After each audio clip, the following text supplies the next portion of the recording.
Haven't missed much, folks. They've just been going around while they've been trying to clear up the damage, and the victims have done the long walk back to pit lane. Just intercepted a radio conversation from Mark Dutton to Jamie Whincup and talking about cleaning the screen. Look at the amount of dust on the screen, and you can actually see the witness mark where the wiper has scanned the screen, and then it's dirty all around. I'm wondering why it's so dirty. So we'll try and get a shot of that where we can. There you go from on board. And Mark was just explaining to him what he wanted him to do with it, to deal with it, but it's very grotty at the start of the race for no apparent reason. Well, Garth Tander, this is no way to end your race too. No, not at all.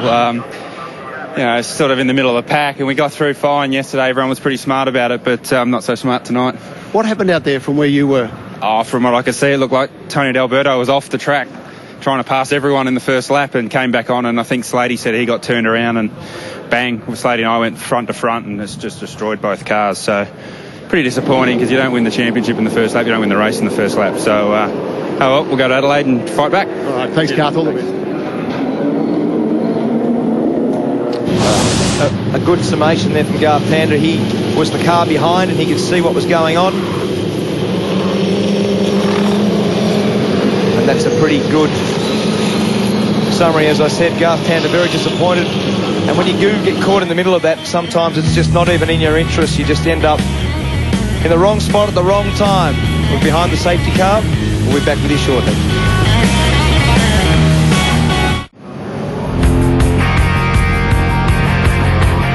We've been stuck in a bit of a holding pattern here as the clean-up continues. You'll see back down along that straight there that Yas Marina Circuit is getting behind the Queensland flood relief, a big sign crossing over the track. And we urge everyone to do their bit to chip in.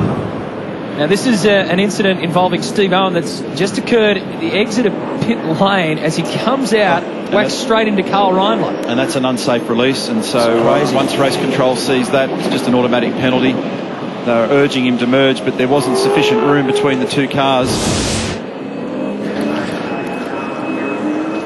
That's Todd Kelly. We're just down here in Kelly's garage. They've just pushed the car. This is Todd Kelly's car. They've pushed into the garage here. Now, he's got a good feel for the car, this guy. He's come in, they had a look at it, pulled the wheels off, couldn't find anything, went back out, and he was sure there was something broken down the left-hand side of the car. And if you get in under here, I don't know if you can see, right there, look at that, there's the lower shock mount, and you can see that's broken. So that's quite a decent repair, but they'll get stuck into it and try and get him back out for the end of the race.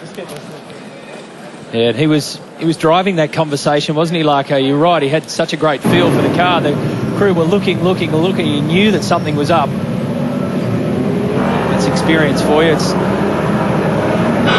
not the kind of thing you want to unfold, but at least they've got to the bottom of that problem. So this has been a really frustrating start to this race for all involved, none the least the guys who won't be taking part in the race any further. Tim Slade, Tony D'Alberto and Garth Tander back in the garage, and Todd Kelly, of course, trying to do a rescue job. So what does it do for your rhythm? What does it do for your tyres? How do you, all that comes into play. It's only 18.9 degrees out there and the track's only 23. They've been trundling around for almost 4 laps now. Well, fortunately, Matt, for the first time using the soft tyre in Abu Dhabi, this will help them in terms of getting up to speed. If it was on the normal control tyre, this would be very slippery, no tyre temperature. But with the soft tyre, you'll basically be able to get straight on with the job, and it will help some of the guys who have got poor tyre life in terms of how their car uses the tyre. We saw last night Jamie Whincup being the benchmark for that. Some of the drivers are complaining about how slow the safety car, the Pettis safety car, is running at the moment. The reason they're doing that is they're just trying to maximise the opportunities, not burn laps and get the track repairs affected and get everything, all the debris cleaned and sorted. So the things that you're talking about there, the management of tyre temps and pressures, is very, very difficult when you're basically at walking pace. It's very interesting because at that stage now, when we saw the track last in the section of road, and here we go with the leaders in. They're all, what they're doing here is they're going to grab fuel and try and get this done in one stop. Looks like it's going to be about 10 seconds. Yeah. So this will be absolute chaos. Yeah, so this is a little strategic play. And what will have happened here, one guy will have made this call in the lead pack, and they all go and race each other. Now, So both someone's the made the Vodafone call. cars are together, so this will mean queuing of the Team Vodafone cars in their garages. Shane van Gisbergen's crew standing by. Oh, there was a wheel blazing down the pit lane. Then, merge issue here. And a change for the lead. And a change for the lead. Okay, watch the blend line, watch the blend. So remember that Winterbottom lost a spot in pit lane yesterday. And here, with virtually nothing happening, he's managed to overtake Jamie Whincup. So the curiosity for me is where they come out in relation to the. What are they going to do here? How do they deal with this? They're popped out in safety front. car's going too slow. That is different because you can't pass the safety car, and but they've got it front. Now this is the really tricky one. Winterbottom I get, but I'm not sure what Jamie's going to do in relation to the 17 car. That's a real nightmare to manage.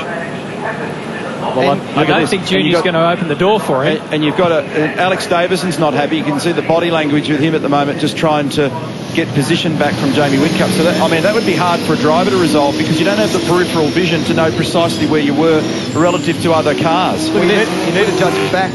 Whincup stuck out wide. He can't slot into the queue here because nobody wants to let him in. Yeah. That safety car is slow. Well, why are they doing that for? Now there'll be a massive eruption of aggravation on the local area network, the LAN, back to race control, and I can hear it going in my ears at the moment. They're trying to sort out the order. That was all. The safety car is just running too slow. So there's the merge, and Whincup just didn't get out in time, and now comes the rejoin. Now, under normal circumstances, they just go straight out and onto the road, but the safety car's going so slow, they can't pass the safety car. Technically, Winterbottom was in front of the safety car, so he should almost basically go round. But I don't know about Jamie. I'd need to see it again. So There's not much in it. But there will be aggro like you cannot believe in pit lane at the moment as to what the order of these cars are. Well, nobody wants to give up the order. Well, why would you? Exactly. Yeah. and this has got Roland Dane out of his seat. So the relaxed. Get in charge of this. Obviously, we saw the evidence. You should be in front of Johnson. We are also with Johnson and Davison. We're one pit stop ahead of them. So the relaxed Roland in the back of the garage in a day. Okay, mate. I'm not bothering to try to keep position here on the safety car. It's pretty dumb. Just let me know where I've got to be and I'll get in that position. Well, that's cool head from Jamie Whincup. He's not going to bother trying to resolve the argument by pushing in. Just let me know where I slot in when we get going. Next to Johnson, you should be in front of him. So go and take your position in front of Johnson. Excuse me. And so he does what he's told, which is... He's not letting me go. Let out, please. So this is a farce. this is, I'm totally with you. Of course he's not going to let him. Well, but again, Matt, what you've got to do with this Please now repeat. is you've got to have some track presence. No one's Drive letting it me in into there. the pack. You need to sort out where position I'm in and then tell everyone else what position I'm in. This is not a team resolution issue. This is a race control resolution issue. They need a determination from race control to put the cars in the correct positions in straightforward factual terms. Told the officials, mate, but obviously safely try and get up there. I know everyone's swerving and blocking you. It's a bit of fast school. Obviously you should be up there, mate. That is your correct position. Behind Winterbottom. Behind Winterbottom is your position. Okay, so Mark Dutton has now made it clear, and now Jamie's going to get a little bit more aggressive about this to reclaim his position. He's done so right behind Mark Winterbottom. But look, everybody's joining the list. I mean, Stephen Johnson, if he's being told he doesn't want to know about it... One of them will end up turning the other one around. He'll get so agitated. Well, the way it's going, the Pettis safety car might get turned around, and now everybody else is coming into pit lane. So Whincup just cannot get in to that second slot. He's had 2 cracks at it now. He's asked the team to be very clear. They've been clear. Holding. Holding, it's getting busy, real busy. Holding, go, go, go, go, go, go, go. This is one of the most bizarre things we've seen.